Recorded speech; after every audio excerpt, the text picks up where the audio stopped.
Oh, hi! Welcome back! Today I'm going to give you 3 holistic elements of weight loss architecture that's going to help you reduce fat. I want you to think about them as your 3 pillars towards losing weight holistically and for your overall well-being.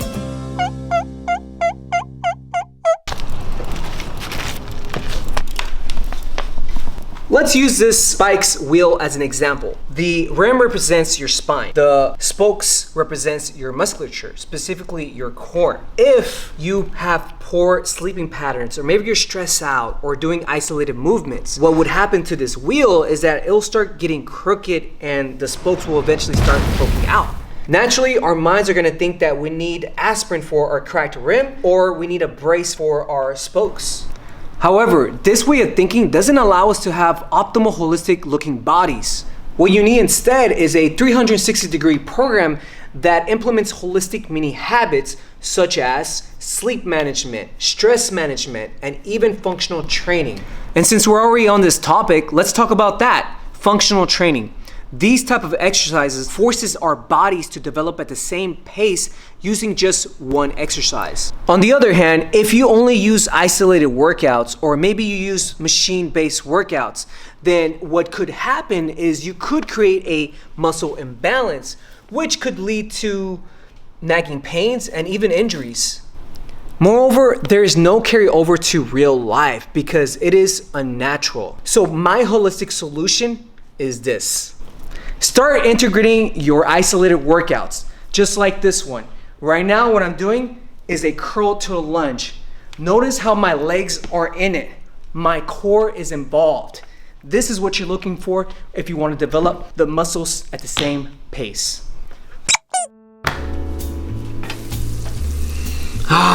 Looks good, huh? Another great example of losing weight holistically is if you eat high quality meat such as this one.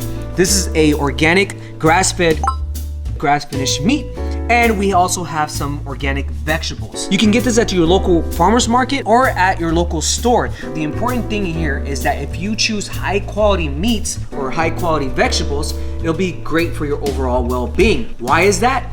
Well, you'll find that out right now. Let's go deep on the ground on this one, shall we? The health of the soil directly affects the health of the plants and animals.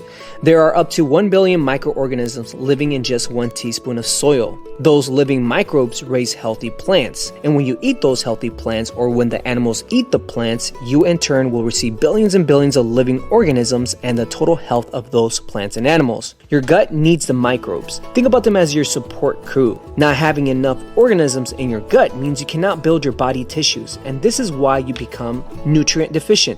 It's kind of like taking antibiotics. Sadly, conventional practices uses fertilizers that gradually kill our soil and throw the ecosystem out of balance. You see, as the quality of the soil becomes poorer and poorer, the plants we eat are left with fewer nutrients and minerals, which makes them weaker and even diseased. This in turn can impact your health. We are what we eat after all. So try to include organic food from the local farmer's market into your regular diet. Eat seasonal products, read the back label, and look out for chemically enhanced plants and vegetables. And lastly, we have recovery and low stress levels. You see, sleep is the king for building muscle and losing fat. Getting enough sleep allows us to recover our bodies and our minds. Our optimal time to go to sleep is at 10 to 10:30 p.m. There are other ways to recover, such as Tai Chi, you got yoga, breath work, ice bath, and even meditation. With that being said, no matter how healthy you are, overstimulation will make you fat and sad. One good example is overtraining. When we overtrain ourselves, this will stress our body to the point that it will exacerbate weight gain. From a psychological perspective, using exercise to avoid stress is essentially counterproductive. You are stressing yourself out that will lead to burnout. It's kind of like you're trying to get out of jail by starving yourself. Overall, we have 6 types of stressors that you would have to look out for. You got the physical, the electromagnetic, mental, nutritional,